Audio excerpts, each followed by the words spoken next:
Students, जैसा कि आपको पता ही है कि लाहौर बोर्ड 9th क्लास के एग्ज़ाम स्टार्ट होने वाले हैं। बच्चों की रोल नंबर स्लिप्स आ चुकी हैं। अब चूँकि ये बच्चे फ़र्स्ट टाइम बोर्ड के एग्ज़ाम्स में अपीयर होने जा रहे होते हैं, तो ये बहुत घबराए और डरे हुए होते हैं। तो इनका डर और घबराहट को कम करने के लिए स्कूल में इनकी पूरी काउंसलिंग की जाती है। इनको जनरल इंस्ट्रक्शंस के साथ साथ सब्जेक्ट वाइज भी फुली गाइड किया जाता है। और इस वीडियो में आगे चलकर आप मुझे जो बोर्ड रेडी करते हुए देखेंगे वो भी इन्हीं इंस्ट्रक्शंस की ही एक कड़ी है, क्योंकि इनको बोर्ड के ज़रिए फुली गाइड किया जाता है कि किस तरह से इन्होंने अपनी आंसर शीट को फिल करना है। क्योंकि ये बच्चे एग्जामिनेशन सेंटर्स में आंसर शीट्स को देखकर ही घबरा जाते हैं, सो हम लोग स्कूल में प्रॉपर वे में इनको सारी इंस्ट्रक्शंस देते हैं ताकि ये लोग कॉन्फिडेंटली अपने पेपर्स को सॉल्व कर सकें। इस वीडियो में मैं आपको आंसर शीट फिल करना तो हरगिज़ भी नहीं बताने वाली, क्योंकि इसकी अलग से वीडियो मैं अपने चैनल पे कुछ दिन पहले ही अपलोड कर चुकी हूँ, जिसका लिंक मैं डिस्क्रिप्शन में दे दूँगी। और अगर आप चाहें तो वहाँ से जाके ज़रूर वॉच करें, आपके बहुत काम आएगी। लेकिन आज मैं कुछ और जनरल सी बातें आप लोगों के साथ ज़रूर शेयर करूँगी कि जिन पर अमल करके आप कॉन्फिडेंटली एग्ज़ाम्स में अपीयर हो सकते हैं। तो बच्चों, जैसे कि आपको पता ही है कि ये पेपर्स आपके अपने स्कूल में नहीं होंगे, बल्कि आपको डिफरेंट स्कूल्स में जाना होगा। तो वहाँ पर जो एटमॉस्फेयर होगा उससे यकीनन आप लोग मायूस नहीं होंगे, क्योंकि वहाँ जो एग्ज़ामिनेशन सेंटर्स में पेपर कंडक्ट करवाने वाले होते हैं, बाज़ दफ़ा उनके अंदाज़ इस तरह के होते हैं कि जिसकी आप लोगों को आदत नहीं होती। स्पेशली बॉयज़ के सेंटर्स में कुछ टीचर्स ऐसे होते हैं जो कि रफ़ लैंग्वेज यूज़ कर सकते हैं, आपको किसी भी वजह से कुछ अपसेट कर सकते हैं। तो इस सिचुएशन में आप लोगों ने बिल्कुल भी अपसेट नहीं होना होता, बल्कि अपने टारगेट्स को आपने प्रायोरिटाइज़ करना है, क्योंकि हमने आपको हर चीज़ के बारे में ऑलरेडी अवेयर किया हुआ होता है। क्योंकि हम लोग स्कूल में आपको बहुत पोलाइटली डील कर रहे होते हैं, जबकि गवर्नमेंट स्कूल्स का जो स्टाफ है उनका बिहेवियर और उनका वे ऑफ टॉकिंग थोड़ा डिफरेंट होता है प्राइवेट स्कूल्स की निस्बत। लेकिन आप लोगों ने किसी भी बात से अपसेट नहीं होना होता और ना ही बिल्कुल भी नर्वस होना है, क्योंकि मोस्टली फ़र्स्ट पेपर जो है वो लेट स्टार्ट हो रहा होता है और फिर टाइम पे ले भी लेते हैं या टाइम से 5 मिनट पहले भी ले लेते हैं। तो आप लोगों ने अपने आप को बिल्कुल रिलैक्स रखना है। ज़रूरी नहीं है कि हर सेंटर में इस तरह हो, लेकिन अगर कभी ऐसा हो जाए तो आपने बिल्कुल भी नर्वस नहीं होना और उसी टाइम में पेपर को पूरा करने की कोशिश करनी है।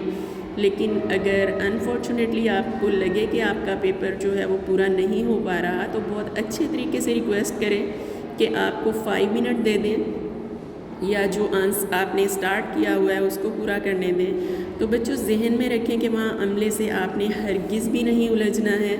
एक्सक्यूज़ मी करके बहुत पोलाइटली बात करनी है उनसे, और आपका बिहेवियर यकीनन अगर उनके साथ बेहतर होगा तो वो भी आपके साथ अच्छा ही बिहेव करेंगे।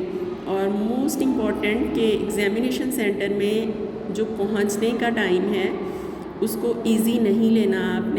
आपने वक्त से कुछ पहले ही पहुंचने की कोशिश करनी है, यानी जो रिपोर्टिंग टाइम आपकी डे शीट के ऊपर लिखा होता है, आपने एन उस टाइम पे अपने एग्ज़ामिनेशन सेंटर के अंदर होना है।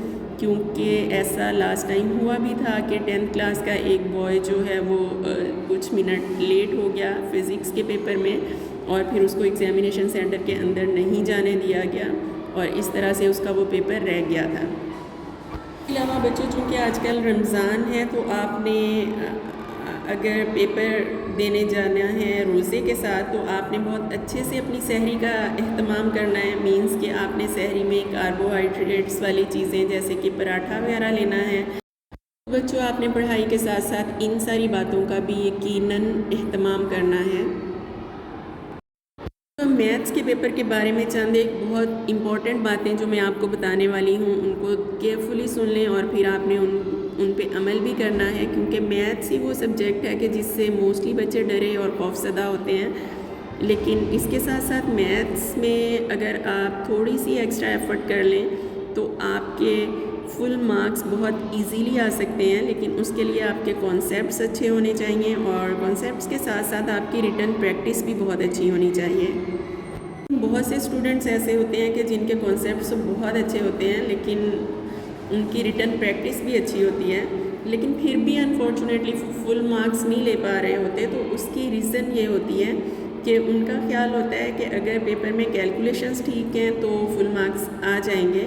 वो अपनी पेपर प्रेजेंटेशन की तरफ कुछ ख़ास ध्यान नहीं दे रहे होते। तो आपने अपनी पेपर प्रेजेंटेशन पे उतना ही ध्यान देना है जितना कि आप बाकी पेपर्स में देते हो। सबसे पहले तो मैथ्स का पेपर देने जाने से पहले आपने इंश्योर करना है कि आपके पास स्टेशनरी बॉक्स में रूटीन के पेन मार्कर्स के अलावा जो चीज़ें मस्ट होनी चाहिए वो है कैलकुलेटर, प्रोट्रैक्टर एंड कंपास। और कंपास में आपके अंदर जो उसके अंदर पेंसिल के अलावा जो भी चीज़ फिक्स होती है जैसे जेल पेन वगैरह वो भी आपने साथ में अरेंज करके रखना है। और मोस्ट इम्पॉर्टेंट कि पेंसिल, इरेज़र और इंक रिमूवर हरगिज़ भी लेके जाना साथ अलाउ नहीं होता और ना ही आप लोगों ने लेके जाना है, अदरवाइज़ वो इस पे आपका यूएमसी भी बना सकते हैं। जो डायग्राम्स बनानी होती हैं उनके लिए आपने कट मार्कर हरगिज़ भी यूज़ नहीं करना, आपने पॉइंटर का यूज़ करना है। और इसके बाद बारी आती है पेपर अटैम्प्ट करने की। तो उसके लिए जो बातें आपने ध्यान में रखनी हैं उनमें सबसे इम्पॉर्टेंट है एस्टिमेशन ऑफ टाइम। तो सबसे इम्पॉर्टेंट बात कि हर पेपर में आपके वॉच पहनी हुई होनी चाहिए। आपको पता है कि मैथ्स का पेपर बहुत लेंथी होता है, आपने हर शॉर्ट क्वेश्चन के पोर्शन में 6 शॉर्ट अटैम्प्ट करने होते हैं और थ्योरम के अलावा आपने 2 लॉन्ग क्वेश्चंस भी अटैम्प्ट करने होते हैं। तो आपने 15 मिनट्स देने हैं एमसीक्यूज़ को और आपने minutes for each short question portion and 15 minute for each long question. तो इस तरह से आपके 2.5 घंटे का पेपर पूरा हो जाएगा। जब आप पेपर सॉल्व करना स्टार्ट करें तो आपने क्वेश्चन नंबर और पार्ट नंबर वही मेंशन करना है जो कि पेपर के अंदर लिखा होगा। और उसके बाद जब आप पार्ट की वैल्यू नोट करें तो आपने उसको एक बार रीचेक ज़रूर करना है कि क्या आपने वैल्यू ठीक से एक्यूरेट नोट डाउन की है, क्या आपने साइंस ठीक नोट डाउन किए हैं। पहले तो आपने कोशिश करनी है कि पेपर के दौरान कोई कटिंग ना हो, लेकिन अगर कोई कटिंग हो जाती है तो प्रॉपर वे में क्लियरली करनी है। छोटे छोटे से क्रॉस नहीं लगाने के समझ ही ना आए कि ये आपने काटा है या नहीं कटिंग की है। मैथ्स के पेपर को कभी भी एंड पे हम पूरा रिवाइज़ नहीं कर पाते, इसलिए आपने हर पार्ट को करने के बाद साथ साथ ही रिवाइज़ कर लेना है। और रिवाइज़ करते हुए जिन बातों का आपने ध्यान रखना है कि आपने सोल्यूशन पूरा लिखा हो, SOL नहीं लिखना, सोल्यूशन सेट में SS नहीं लिखना और बोथ साइड्स में BS नहीं लिखना। इसी तरह से अगर आपके आंस में कोई यूनिट आ रहा है सेंटीमीटर, मीटर वगैरह तो वो प्रॉपरली मेंशन होना चाहिए। आप डेफिनेशंस लिखें, उनके साथ डायग्राम या एग्जाम्पल मस्ट होनी चाहिए। इसके अलावा बच्चों आपने 6 शॉर्ट क्वेश्चंस करने के बाद कुछ लाइंस जो हैं वो हर पोर्शन में लीव कर देनी है और एंड पे सारा पेपर करने के बाद अगर टाइम बच जाए तो आपने वहाँ पर एक एक्स्ट्रा क्वेश्चन ज़रूर अटैम्प्ट करना है, अदरवाइज़ पेपर के एंड पे आपने उन लाइन को क्रॉस कर देना है।